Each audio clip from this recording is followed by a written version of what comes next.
Okay students, I hope you're doing well. आज graded potentials की बात कर लेते हैं और उसके बाद इंशाल्लाह आपसे बात करेंगे हम एक्शन पोटेंशियल की।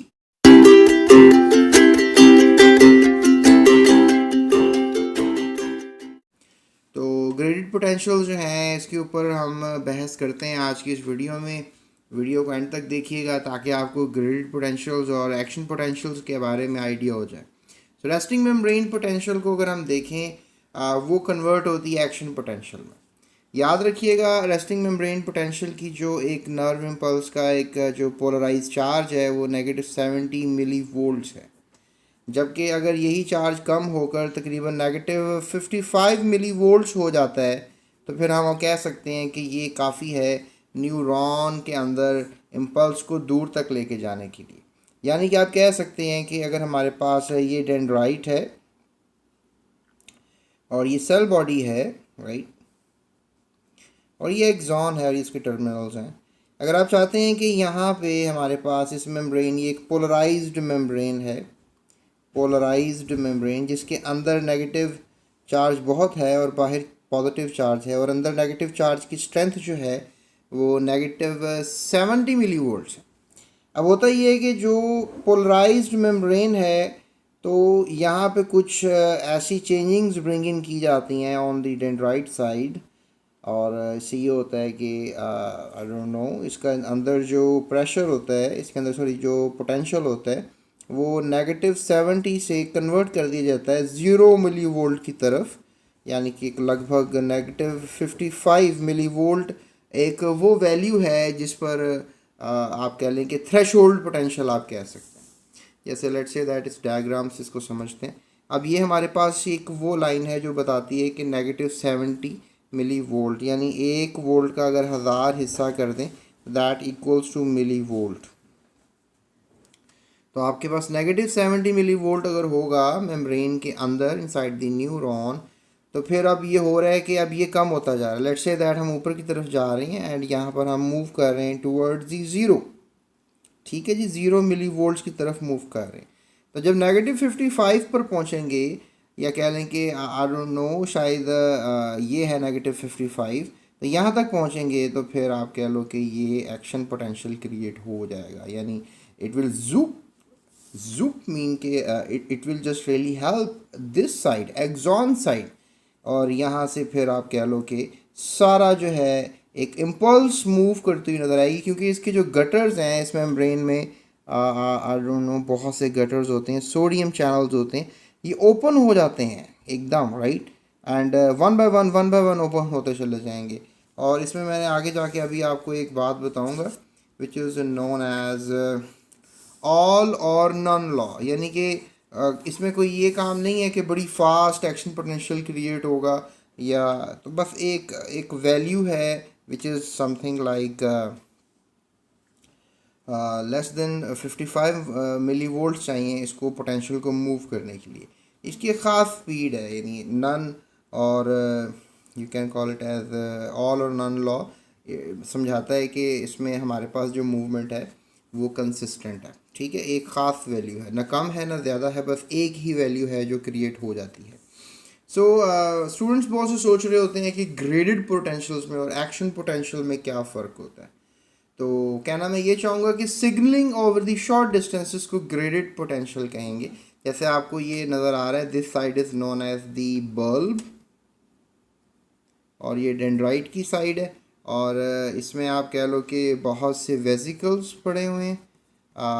वैसे मैं आपको एक और बात बताता हूँ यहाँ पे कि जो हमारे पास सिग्नलिंग होती है, जैसे एक ये न्यूरॉन बॉडी है और ये भी एक और न्यूरॉन है, तो इस न्यूरॉन को अगर मैसेज देना है तो ये with the help of dendrite देगा, और यहाँ से इसका sorry with the help of terminal axon देगा, और ये डेंड्राइट रिसीव करेगा। So I think so this thing is dendrite and this thing is axon. तो अब ये बल्ब एक्सॉन है, और इसमें होता है कि यहाँ पर बहुत से न्यूरो ट्रांसमीटर्स होते हैं, साइनैप्स होती है, जो एक डिफरेंस होता है इन दोनों के दरमियान, एक खाली जगह होती है, इसे हम क्लेफ्ट कहते हैं, सिनेप्टिक क्लेफ्ट आप कह सकते हैं इसको, सिनेप्टिक क्लेफ्ट। ये है प्री सिनेप्टिक क्लेफ्ट और ये है पोस्ट सिनेप्टिक क्लेफ्ट। तो डेंड्राइट की पोस्ट होती है और टर्मिनल एक्सॉन की जो है वो प्री होती है, तो ये याद रखें।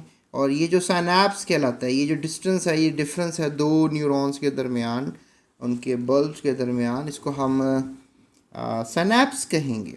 सो अब स्टूडेंट्स होता ये कि इसने इस मेम्ब्रेन को, इस इतनी ही मेम्ब्रेन को सिर्फ सिग्नल देना है, इतनी सी मेम्ब्रेन ने। So it's a big neuron, you know, neuron is a big body, right? Let's say that you have dendrites and I don't know this axons. तो look at that's a big body. सिर्फ यहाँ से एक छोटा सा आपने bulb पकड़ लिया, यहाँ से भी छोटा सा दूसरे न्यूरॉन का बल्ब पकड़ लिया। सो दीज टू बल्ब्स को मैंने जूम इन कर दिया। अब होता ये है कि जो न्यूरो ट्रांसमीटर्स हैं, अच्छा स्टूडेंट्स ये भी याद रखो कि नर्व इम्पल्स जो है दो किस्म की है, एक केमिकल इम्पल्स है और एक इलेक्ट्रिकल इम्पल्स है। So let me tell you that thing as well. Okay, so there we have the electrical synapse impulse और द केमिकल सिनैप्स। वैसे इलेक्ट्रिकल ज़्यादातर फिशेस में देखी गई है, केमिकल सिनैप्स ज़्यादातर वर्टिब्रेट्स में होती है। तो जनाब ये सीन हो रहा है कि यहाँ से फिलहाल केमिकल सिनैप्स की बात करते हैं, तो न्यूरोट्रांसमीटर्स जो हैं वो यूज़ किए जाते हैं। न्यूरोट्रांसमीटर्स यहाँ पर आप कह लें बेंडिंग साइट्स होती हैं। बेंडिंग साइट्स क्या करती हैं? They really help to receive the neurotransmitters. यहाँ से ये जो वेजिकल्स होते हैं, these are called the neurotransmitter vesicles, या आप इनको नाम दे सकते हो, there we have written it, this is called synaptic vesicles, और इसमें होते हैं। और ये सारा सीटोकोलिन हमारे पास एक न्यूरोट्रांसमीटर, 100 से ज़्यादा न्यूरोट्रांसमीटर्स होते हैं, और इसका फिर एक एंजाइम है सीटोकोलिन ट्रेज। ये एंजाइम जो है ये क्या करेगा कि सीटोकोलिन को जो है डीएक्टिवेट करेगा, अदरवाइज एक्साइटेबिलिटी बार बार जाती रहेगी। एक्साइटेबिलिटी कैसे होती है कि ये जो हमारे पास न्यूरॉन है ये -55 तक जो है माइक्रोवोल्ट तक थ्रेशोल्ड ले जाता है, यानी अंदर का -70 माइक्रोवोल्ट से -55 तक ले जाता है। और इसमें ये सीन होता है स्टूडेंट्स कि जो सोडियम चैनल्स हैं, लेट्स से दैट के बाहर पॉजिटिविटी बहुत ज़्यादा है, राइट? तो अंदर नेगेटिविटी बहुत ज़्यादा है प्रोटीन्स की वजह से, और you know some chloride ions की वजह से, और बाहर से सोडियम आइंस ने आना होता है अंदर, और पोटाशियम आइंस तो अंदर होते हैं वैसे बहुत से, कैल्शियम आइंस ने आना होता है। तो सीन ये होता है कि they just try to move in, और जब इतने अगर आ जाएं तो वो एक्शन पोटेंशियल क्रिएट हो जाता है। यू नो, इतनी अगर इतना अंदर चार्ज हो जाए ना, -55 कम हो जाए, -70 से -50, तो फिर होता है एक्शन पोटेंशियल क्रिएट, और फिर ये भागा चला जाता है जू, जैसा आई टोल्ड यू बिफोर कि कैसे ये सारे चैनल्स खुल जाते हैं वन बाय वन। तो एक प्रॉपरली, जिस तरह आप देखते हैं ना, आपने कभी कार्ड्स देखे हों या कोई टाइल्स आपने रखी हों इकट्ठी, और ये टाइल्स आपने सारी इकट्ठी रखी हुई हैं, और एक को आप गिरें तो सारी टाइल्स गिरना शुरू हो जाती है। इस तरह ये गटर्स खुलते रहते हैं और सोडियम आयंस रश इन करते हैं, और अंदर नेगेटिव चार्ज को, -55 को, यानी एक पोलराइज्ड साइड होती है, इसको डीपोलराइज करना शुरू कर देते हैं। -70 से -55 करना शुरू कर देते हैं, तो डीपोलराइज होना शुरू हो जाती है। So that makes an idea of the action potential. तो बहुत से केमिकल्स होते हैं जो यहाँ से यहाँ पर, जिसमें ग्लूटामेट एक एक्साइटेटरी केमिकल है जो कि सोडियम को अंदर जाने में हेल्प करेगा। गाबा इनहिबिटरी है जो कि शायद क्लोरीन को अंदर जाने में हेल्प करेगा और नेगेटिव को और बढ़ा देगा। तो याद रखो कि जब नेगेटिव अंदर बढ़ जाता है, यानी नेगेटिव चार्ज पहले भी था एक, यू नो, -70 मिली वोल्ट इसके ऊपर चार्ज था अंदर ना साइटोप्लाज्म में, लेकिन अगर -70 से भी तजावुज़ कर जाता है चार्ज अंदर, यानी -70 से भी -80 माइक्रो वोल्ट हो जाए चार्ज, तो इसे हम हाइपर पोलराइजेबिलिटी कहेंगे या हाइपर पोलैरिटी कहेंगे। So we use a word hyper for it. तो इसमें ये होता है कि हाइपर पोलैरिटी भी हो जाती है समटाइम जब गेट्स ओपन होते हैं, तो फिर ये सीन हो रहा होता है कि you know sodium ions also, potassium ions जो है वो बाहर भी आते हैं। यू नो दैट कि पोटाशियम आयंस जो है वो 2 बाहर आते हैं और सोडियम आयंस 3 अंदर जाते हैं। तो कभी कभी पोटाशियम आयंस काफ़ी ज़्यादा बाहर चले जाएँ तो अंदर नेगेटिव चार्ज काफ़ी बढ़ जाता है, that make is hyper polarity हो जाती है। सो आई होप कि आपको ये डायग्राम समझ में आ रही होगी। और यहाँ पर देखें हाइपर पोलराइजेबिलिटी, -70 से अगर आप नीचे जाएंगे दैट इज़ -80 माइक्रो वोल्ट, तो ये अब आपको हाइपर पोलराइजेशन नज़र आ रही है। सो दैट इज़, और लेकिन इतनी ज़्यादा नीचे नहीं जाती है, वापस अपने लेवल पे आ जाती है। और ये जो -70 की लाइन है, ये जो एक पोटेंशियल है, इसे हम कहेंगे action potential, sorry resting membrane potential. So we used to call it as resting membrane potential, फिर ये हमारे पास डी पोलराइजेशन होगी। डेफिनेटली एक पोलराइज्ड मेम्ब्रेन है। अगर आप -70 से -55 पे या 0 माइक्रोवोल्ट पे जा रहे हो तो डी पोलराइजेशन कर रहे हो, और फिर वापस रीपोलराइजेशन होगी और हाइपर पोलराइजेशन भी हो सकती है। सो नर्व इम्पल्स क्या होती है, थ्रेश होल्ड सीक्वेंस में लिया जाता है। So this the threshold, you can just say that is threshold. तो अगर इतने यहाँ तक आ गए तो फिर ये पोटेंशियल क्रिएट होगा, एक्शन पोटेंशियल बन जाएगा। So this is the action potential you can say. और ये -70 से 0 मिली वोल्ट पे होगा, और डीपोलराइजेशन से होगा, फिर बाद में रीपोलराइजेशन भी होगी। एकदम नहीं होगा ये। अगर आप कहें कि एक दफ़ा न्यूरॉन जो है वो एक्साइटेड हो गया और पोटेंशियल से उसका चला गया, मतलब उसमें जो एक नर्व इम्पल्स चली गई, तो एकदम दूसरी नर्व इम्पल्स भी आएगी और चली जाएगी, ऐसा नहीं होता है।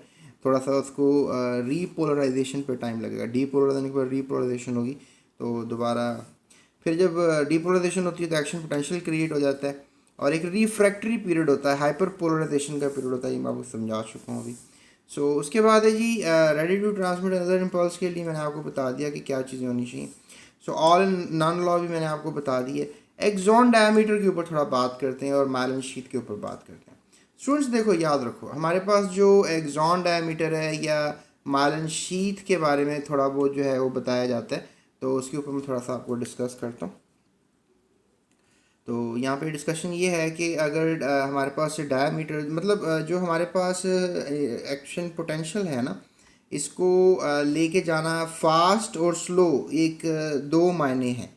यानी कि अगर हमने ए पॉइंट से बी पॉइंट पे एक्शन पोटेंशियल को लेके जाना है तो फास्ट भी लेके जाना है, तो दो वजूहात से ये फास्ट जाएगा। एक तो अगर आपका डायमीटर ज़्यादा है इसका एक्सॉन का, तो ये पॉसिबल है, या फिर आप कह लो कि उसके अंदर माइलन शीथ है, तब भी ऐसा होगा। अगर माइलन शीथ है तो फिर लेट्स से दैट कि ये एक न्यूरॉन है तो इसमें माइलन शीथ है, ठीक है। तो ये माइलन शीथ क्या करेगी, नर्व इम्पल्स को जंप कराने में हेल्प करेगी। So these are called jumping impulses, जिसे हम सॉल्टेटरी इम्पल्सेस कहते हैं। सॉल्टेटरी का मतलब जंप होता है। अगर डायमीटर भी, अगर मैं बात कर रहा था, तो डायमीटर अगर बड़ा होगा तो फिर भी ज़्यादा ज़बरदस्त तरीके से नर्व इम्पल्स ट्रैवल करती है, फास्टर होती है। तो अगर छोटा होगा डायमीटर तो स्लो होगी। तो जिस तरह ज़्यादा बड़े डायमीटर्स के जो एक्सॉन्स हैं वो कहाँ देखे गए हैं, वो क्रे फिशेस में, अर्थवॉर्म्स में देखे गए हैं, स्क्विड में देखे गए हैं, लोलिगो भी कहते हैं स्क्विड को। और इसमें 1 मीटर तक, हमने 1 मिलीमीटर तक डायमीटर देखा है एक्सॉन का, और इसकी स्पीड, जो नर्व इम्पल्स की स्पीड है, वो 36 मीटर पर सेकंड देखी है। और ये स्क्विड को जो है आपको पता है कि वो एकदम पंच करके ऊपर जाती है, जस्ट रियली बम्पी किस्म का जानदार। यहाँ से आप कह लो कि स्क्विड जो है एकदम ऊपर ट्रैवल करती है ना, बम्प करके ऊपर ट्रैवल करती है। सो दैट मेक्स कि वो प्रेडेशन से बच जाए, उसका शिकार ना हो। और इसके अलावा हमने कुछ फिशेस में और एम्फीबियंस में देखा है कि ब्रेन से मसल्स तक जो है वो जो एक्सॉन्स हैं उनका 50 माइक्रोमीटर डायमीटर होता है, यानी काफ़ी ज़्यादा होता है। लेकिन ज़्यादातर जो वर्टिब्रेट्स हैं उसके अंदर 10 माइक्रोमीटर का डायमीटर होता है, एक्सॉन का डायमीटर। तो बिटवीन सेल्स मैंने आपको समझा दिया है कि that is being done by 2 neurons. इसका सारा मैंने आपको आइडिया दिया। And bulb, synapse, synaptic cleft, pre post का बताया मैंने आपको। इलेक्ट्रिकल और केमिकल इम्पल्स है। इलेक्ट्रिकल इम्पल्स में ये होता है कि यहाँ से सोडियम आयंस के गेट्स होते हैं, पोटाशियम आयंस के गेट्स होते हैं, कैल्शियम आयंस के गेट्स होते हैं, और यहाँ पे भी गेट्स ही होते हैं। तो ये इलेक्ट्रिकल इम्पल्स कहलाएगी कि आयंस ही सिर्फ हेल्प कर रहे हैं इस न्यूरॉन से दूसरे न्यूरॉन में इम्पल्स को मूव करने के लिए। लेकिन अगर केमिकल जो हैं वो इन्वॉल्व हो जाएंगे, न्यूरोट्रांसमीटर्स मैंने आपको बताए, कुछ के नाम मैंने नीचे लिखे हुए हैं, आप इसको देख लें। तो अभी मैंने बता भी दिए थे कि 100 से ज़्यादा एग्जिस्ट भी करते हैं न्यूरोट्रांसमीटर, जिनमें ग्लूटामेट, गाबा, एसीटोकोलिन, नॉरएपिनेफ्रिन। इसमें स्टूडेंट्स 2 किस्म के न्यूरोट्रांसमीटर्स हैं, एक्साइटेटरी, इनहिबिटरी। तो जो केमिकल सिनैप्स हो रही है उसमें तो न्यूरोट्रांसमीटर्स चाहिए। सो बड़ा ये हमने आज पढ़ा है आपसे ग्रेडेड पोटेंशियल्स के बारे में और ट्रांसमिशन और फ्रैक्शनल पोटेंशियल के बारे में बिटवीन द सेल्स। तो ये हमारा आज का लेक्चर था। होप सो आप मिलर हार्ले को मेरे साथ पढ़ेंगे और समझने की कोशिश करेंगे। इफ़ यस तो सब्सक्राइब कर लें अभी।